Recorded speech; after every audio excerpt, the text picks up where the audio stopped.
पानी की हर बूंद की अपनी कहानी है। किस बादल से बरस, किस पर्वत से निकल, किस नदी से लिपट, किस धरा से टकरा आपके ग्लास तक आई है। आज ये जानना बहुत जरूरी है, जिससे सबके ग्लास में पानी बना रहे। क्या आपके आसपास भी कोई पानी की कहानी है? जुड़िए पानी की कहानी इनिशिएटिव से। पानी की कहानी.org से जुड़ें। जानकारी के लिए संपर्क फॉर्म जरूर भरें। धन्यवाद। परम श्रद्धेय मंच और सभागार में उपस्थित सभी महानुभाव, मैं गंगा और यमुना के दोआब के क्षेत्र का से रहने वाला हूँ। वहाँ गंगा और यमुना के बीच में बहुत सारी छोटी नदियाँ हैं। वो दो बेसिन में बट जाती हैं। हिंडन नदी यमुना बेसिन में चली जाती है और काली नदी गंगा बेसिन में आ जाती है। अमूमन अगर बाद में देखें तो हिंडन भी या यमुना भी गंगा का ही पार्ट है। हमने कुछ प्रयास छोटी नदियों को लेके प्रारंभ किए हैं। वहाँ एक नदी है काली ईस्ट, जो आपके मुजफ्फरनगर का एक गांव है अंतवाड़ा, वहाँ से प्रारंभ होती है और मुजफ्फरनगर, मेरठ, हापुड़, बुलंदशहर, अलीगढ़, एटा, कासगंज, फर्रुखाबाद और कन्नौज में जाके वो गंगा में मिलती है।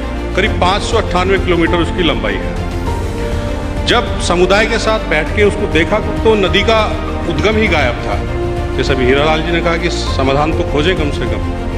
तो सैटेलाइट मैपिंग और जो ब्रिटिश गजेटियर में उसका जिक्र है, तो एक अंतवाड़ा गांव है, वहाँ करीब 200 बीघा ज़मीन नदी की डॉक्यूमेंट्स में थी। तो उसको प्रशासन के साथ बैठे, प्रशासन ने हाथ खड़े कर दिए। तो ये तो क्योंकि उस पर सब किसान खेती कर रहे थे पिछले 40-50 साल से। तो हमने समाज के साथ बैठ करके जब उनको नदी का महत्व बताया, तो उनको ये बताया कि आपके यहाँ से जब नदी बहेगी तो आपको कितना लाभ होगा। तो 3 महीने की मेहनत के बाद सब किसानों ने, 50 किसान थे और 200 की 200 बीघी ज़मीन छोड़ दी और उस ज़मीन पे करीब 12 तालाब, बड़ी बड़ी झीलें हमने बनाई हैं। और मुझे खुशी है कहते हुए कि आज जहाँ खेती हो रही थी 2 साल पहले, वहाँ 10 से 12 फुट पानी आज है उस नदी में, और उस नदी ने बहना शुरू कर दिया है। और मुजफ्फरनगर से मेरठ तक करीब 40 किलोमीटर नदी आज अपने अस्तित्व में है और आगे वो बह रही है। एक दूसरा उदाहरण है नीम नदी का, वो हापुड़ जनपद से जाती है। तो उसका भी यही सेम स्थिति थी। उसके गांव में उसकी करीब 150 बीघा ज़मीन थी। उसको भी हमने प्रयास करके किसानों से छुड़ाया, तो उन्होंने उसको भी छोड़ दिया और उस नीम नदी के ओरिजिन को भी रिवाइव किया है। तीसरा, हिंडन नदी का उद्गम स्थल जो है, उसका किसी को पता ही नहीं था कि उसका ओरिजिन है कहाँ। तो जब शिवालिक हिल्स से बहुत सारी धाराएं आती हैं, कुछ गंगा में चली जाती हैं, कुछ यमुना में चली जाती हैं, तो बीच की जो धारा है वो हिंडन है। तो जब उसको जंगल में 8-10 किलोमीटर पैदल गए तो उसका उद्गम भी मिला और वहाँ पानी है। तो ऐसे कुछ काम समाज के साथ, ये सारे काम हम अकेले नहीं कर रहे, इसमें समाज का और प्रशासन का दोनों का सहयोग है। और मुझे ये लगता है कि अगर हम किसी काम को समाज और प्रशासन के सहयोग से करेंगे तो उसमें सफलता बहुत आसानी से मिलेगी और जल्दी मिलेगी। अमूमन NGOs वालों का ये रहता है कि प्रशासन को गाली दो, ये तो कुछ करते नहीं है, हम बहुत सारा काम करते हैं। हमारी भी सोच कुछ ऐसी थी जब हमने सन 2000 में काम शुरू किया था, लेकिन धीरे धीरे सोच बदली और अब उसका परिणाम ये है कि जितने काम हम प्रशासन के साथ मिलकर और समाज को साथ लेकर के कर रहे हैं, वो सब काम सफल हो रहे हैं। चाहे तालाब के हों, चाहे नदी के हों। मेरठ में कमिश्नर है, वो यहाँ जिलाधिकारी थे सुरेंद्र सिंह जी, इस समय वो मेरठ के कमिश्नर हैं। इतना सहयोग करते हैं वो अधिकारी। नदी की बात हो, तालाब की बात हो, तो चलिए बताइए क्या करना है। तो पानी, नदी, तालाब, ये सब एक समृद्धि का प्रतीक है। मैं क्योंकि हस्तिनापुर के क्षेत्र से आता हूँ, हस्तिनापुर के पास ही मेरा गांव है। बस एक बात कह के अपनी बात समाप्त करूँगा। महाभारत में जब पांडवों को वनवास हो गया तो उन्होंने 12 साल का वनवास काट लिया और 1 साल के अज्ञातवास में भी उनको कौरव ढूंढ नहीं पाए। तो चतुर्बुद्धि के शकुनी ने कहा कि भाई ये देखो, इस 1 साल में किसकी समृद्धि सबसे ज़्यादा बढ़ी है।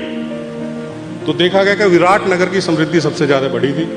उसके कुछ अन्य देशों से संपर्क हुए और सबसे महत्वपूर्ण बात उसने कही कि विराटनगर ने 100 नए जलाशय बनाने का आदेश दिया है पिछले 1 महीने में। ये उसकी समृद्धि का सबसे बड़ा प्रतीक है। तो उस आधार पे कौरवों ने पांडवों को ढूंढ लिया।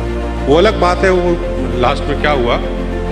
तो ये एक समृद्धि, जिस गांव में पानी होगा, जिस गांव में नदी होगी, वहाँ समृद्धि आएगी ही आएगी।